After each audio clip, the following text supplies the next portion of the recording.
আসসালামু আলাইকুম everyone, this is me Antara ব্লগে আপনাদের সবাইকে অনেক অনেক স্বাগতম এবং ধন্যবাদ। আজকে আসছি কাঞ্চন পার্কে। বরিশালে যারা থাকেন তারা তো অবশ্যই সবাই কাঞ্চন পার্ক চিনেন।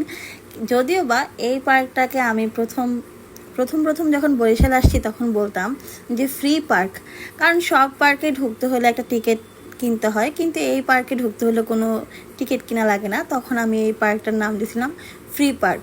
তখন আমার এই নাম শুনতে সবাই হাসতো। আজকেও প্রচণ্ড গরম। এই গরমের ভিতরে একটু যখন বাহির থেকে আসছি, দেন মনে হলো যে না, বাসায় সবাইকে একটু সময় দেওয়া দরকার। আর আমি সত্যি সারপ্রাইজ এই ছেলেটার ফুটবল খেলা দেখে।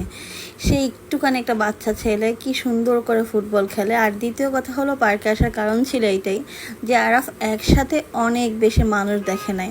সে কখনোই এত মানুষের গ্যাদারিং দেখে নাই, কখনোই যায় নাই। যদিও বা মশা একটু একটু করে কামড় দিচ্ছিল, আর আরাফ একটু পরপর সবার কোলে উঠে যাচ্ছিল। যে বাচ্চাটার কথা বলতেছিলাম সেই বাচ্চাটা হলো এইটা, যে ছেলেটা ক্রিকেটের জন্য ব্যাট নিয়ে বড় একটা বল নিয়ে শট করতে যাচ্ছিল। তো যাই হোক, আমার বাচ্চাদনকে দেখেন, সে ভয়ে কলেজা মানে দুপ করে এমন একটা অবস্থা। সপ্তাহে একদিন হলো ফ্যামিলিকে সময় দেওয়া উচিত। কাজ তো ভাই থাকবে, মৃত্যুর আগ পর্যন্ত আপনার কাজ থাকবে। তাই বলে ফ্যামিলির যে কোয়ালিটি টাইমটা, এই টাইমটা যখন চলে যাবে তখন এই টাইমটা কখনোই ফেরত আসবে না। আমার কাছে আমি মাঝে মাঝে মনে হয় আমি পৃথিবীর শ্রেষ্ঠ সুখী মানুষ। এমন একটা মানুষ, আমার বাচ্চার সম্পূর্ণ টাইম, চাইল্ডি টাইমটা আমি একা ওর সাথে হ্যান্ডেল করতেছি, একা ওর সাথে স্পেন্ড করতেছি। এটা আমার কাছে অনেক বেশি পাওয়া। যদিও বা অভি রাহার সময় আমি অনেক জায়গায় ঘুরতে গেছি, মা ছিল, নানু ভাই ছিল, সবাই ছিল, আমার ফ্যামিলির সব মানুষজন ছিল। আর এখন তো আমার মোটামুটি একা ওকে নিয়ে সামলাইতে আমার সারাটা দিন চলে যায়। কত রকম দুষ্টামি যে করি। সৃষ্টিকর্তা চাইলে আসলে অনেক কিছু পরিবর্তন করতে পারে। সৃষ্টিকর্তা চাইলেই অনেক কিছু দিতে পারে আপনাকে, যেটা গড গিফটেড সম্পূর্ণ। কেননা গত বছর এমন দিনে বাঁচবো নাকি মরবো সেটাই জানতাম না। দেন এই বছরটা আলহামদুলিল্লাহ আমার অনেক ভালো কাটছে। তা আমি আর রাহা মিলে ওদের খেলাটা দেখতেছিলাম, যেন আমি যে ভিডিও করতেছিলাম এটা বুঝতে পারে নাই না। আমার কাছে অনেক ভালো লাগছে, এই সময়টা আমার কাছে অনেক ভালো লাগে। আর আরাফ তো একটু পর পর সবার মুখের দিকে তাকায় থাকে, বেচারা মানুষটা।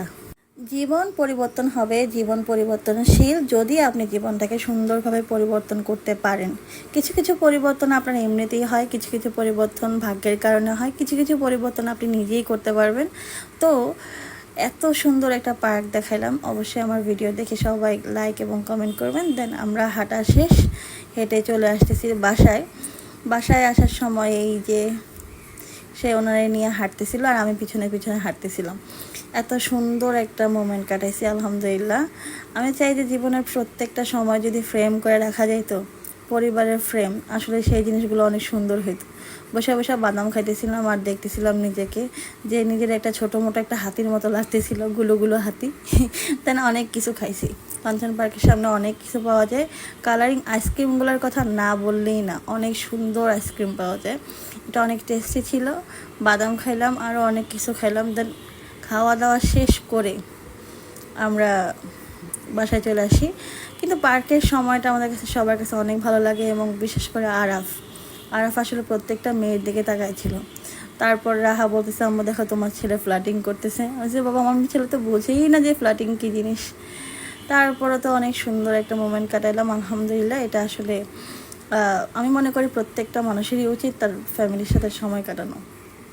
দেন জীবনকে যে অবস্থানে থাকেন না কেন, জীবনের অবশ্যই পরিবর্তন করা উচিত। যদি মনে করেন তাহলে আস্তে আস্তে প্রত্যেক দিন নিজেকে একটু করে পরিবর্তন করেন। একটু করে পরিবর্তন করলে এক সময় দেখবেন অনেক বেশি পরিবর্তন হয়ে গেছে। কেউ নেই বলে জীবনটাকে আসলে থামিয়ে রাখা উচিত না। তো পার্কের সামনের এই ফুলগুলো আমার সবসময় প্রিয় ছিল, সাদা কাগজি ফুল। পার্কের এই সাইডটা আমার অনেক ভালো লাগে। অ্যান্ড